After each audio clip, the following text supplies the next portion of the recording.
The amount of jealousy that that man had for me was astronomical. Mind you, we're not married though. Every waking moment was dedicated towards servicing this man-child. Gosh. Good morning. Today I'm going to be making some food. Something really crazy happened to me like a couple days ago. So I am here to talk about it because I don't really have anybody to talk about this with, because like nobody would like actually really get it or like understand. And like I'm finally ready to tell my story on this motherfucker. I will be talking to you guys today about this relationship I was in with this guy that broke the fuck out of me. I don't think I'm gonna touch on like how we met or anything like that, but I will talk about like how I finally got the courage to leave. I was with this guy for like, I would say over 4 years. For a lot of my teenage years into like being a young adult was spent around it. Before I get started, I just wanna say women, especially young women, are so impressionable, so impressionable. And sometimes like I really look back at it and I blame myself for putting myself in such a toxic relationship. A huge part of me knew that this relationship was not good. If you're Nigerian and you're like familiar with this saying, now condition make crayfish bend, right? When I moved to the US, I came in here, international student, whatever. I didn't have any support to really help me or guide me or put me through. My mom was miles away from me. My dad just passed away. I didn't have any money. I was broke. And this guy appeared into my life and came like an angel. And I will tell you, this is how demons be coming into your life. They be coming in like an angel. You're like, oh my God, where have you been? I've been searching for you since the day I came to this earth. What? You're like the best, most amazing person. But you know the really crazy thing? In my case and in my situation, I knew that this person was a demon. For any of my girlies, guys, or whoever has been in like a toxic relationship, you know that the decision to leave or the action to leave a toxic relationship or a toxic situation doesn't just happen in one day. Like people just don't wake up, pack up their bags and like, I'm a dip, right? That is never the situation. With this particular situation, it took me like years, months and months and months and months of deliberating if I was going to and how I was going to. And that's because like a lot of my finances, a lot of like my perception as a person and all of that was tied into this relationship. I remember one day I think I was watching Married at First Sight. I was watching one of those like relationship-esque type of shows, right?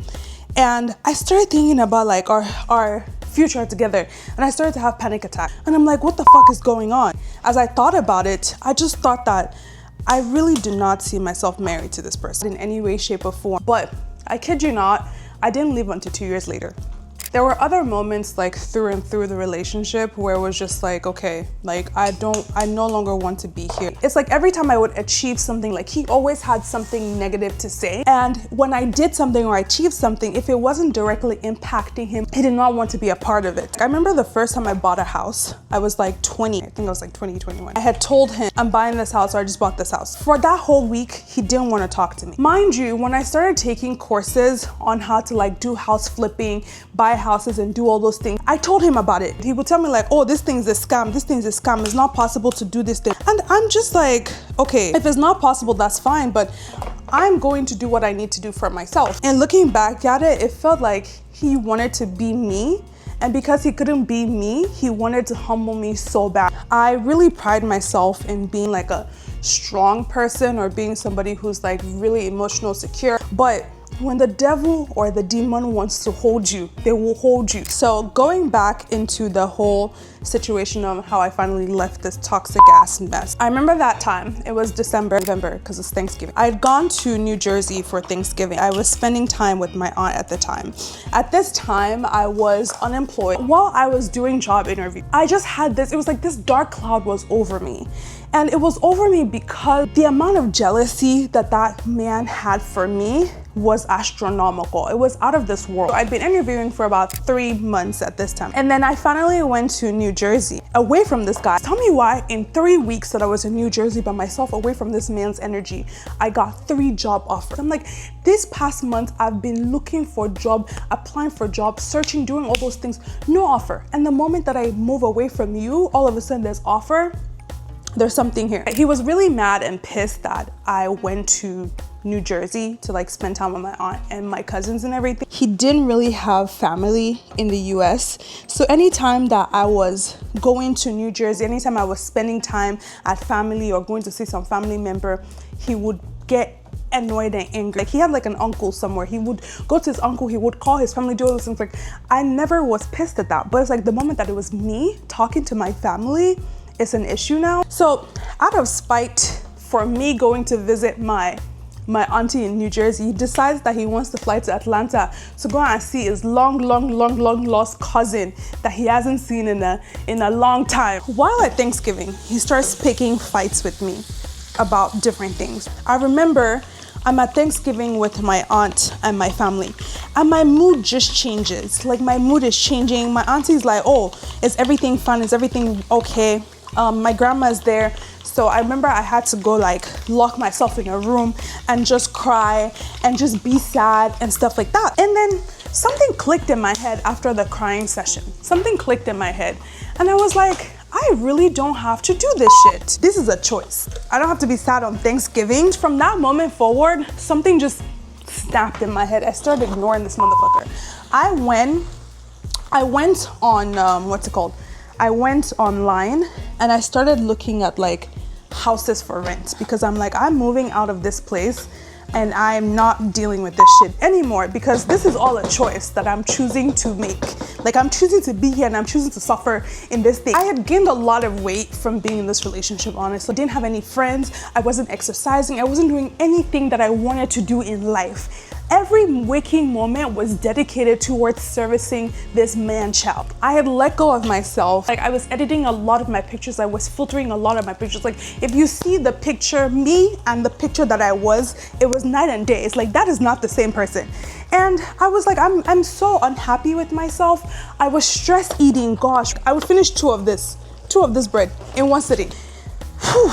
Gosh, I looked in the mirror when I was in New Jersey and I was like, this is not who the fuck I want to be. I started like looking for houses in that area or like houses like in a different town. Now keep in mind, I don't have a job at this point. I had these offers, but I hadn't even started making money. I had about like $4,000 in my account. I was so scared, but I'm like, you know what? If I want to do it, the time is now. Because if I go back to that house, he will suffocate me into submission and into being inside this space. And one day I will wake up and I will off myself. And I did not want to do that. I started talking to a landlord online, sent them my information and stuff, and they're like, oh, you're really young. We don't want to rent to you. Because at this time, I think I was like 22. So the job that I got was paying me like $175K. So I showed them the offer. They're like, okay, this is my job. I work in tech. They didn't believe me at first, but it's like, I work in tech. So I paid the deposit, I paid everything. And at this time, this man is still in Atlanta with his family or whatever. I like my egg really saucy. Nice little good egg sauce. Okay, perfect. So anyways, I head back, sign my lease and everything. So the moment I told him that I was back in Dallas, he then changes his plane ticket to come home like 2 days after that. I'm like, I'm moving out, whatever. And he doesn't believe me. He really doesn't believe me because he believes at the back of his mind that he has such a strong hold on me that I would not leave him. So he's on his way back from Atlanta at this point, right?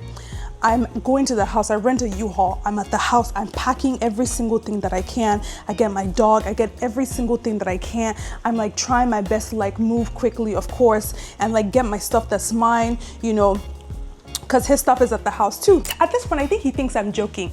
So he's telling me like in a playful manner, he's like, okay, leave the keys, don't take the keys, don't take this. I think the shocker for him was that he actually went home and he didn't see me there. And he keeps asking me like, what's my address, that he needs to come and get his stuff, that I took some of his stuff, I'm like, dude, I didn't take any of your things. And so he starts insulting me, calling me names, doing all these things. At this point, it's not even affecting me because normally like when he would do this in the past, I would defend myself. I'll be like, oh, I'm not stupid, I'm not this, I'm not that. But this time, I didn't even give a fuck. I feel like if you're searching for a signal, that is your signal. That's how you really know if you're done with a relationship. You don't care anymore, honey, you're done. The moment you stop caring, that is gold. There's a thin line between love and hate. So if you say that you hate somebody, it means that they still have power over your emotions. If you say you love them, of course they have power over your emotions. But the moment you're indifferent, that is when you know that they have no power over your emotions. And so he's calling me, telling me like, oh, where are you? You took my thing. I'm not proud of myself, but I was still a bird brain, right? This is a fresh leaving a situation thing. I was still a bird brainish type of person at this point. So I gave him my new address. I'm like, come in. And he came. He's like, oh, I can't believe you left. I think he thought it was an Airbnb, or maybe he thought it was temporary or something, and I would snap out of it and come back.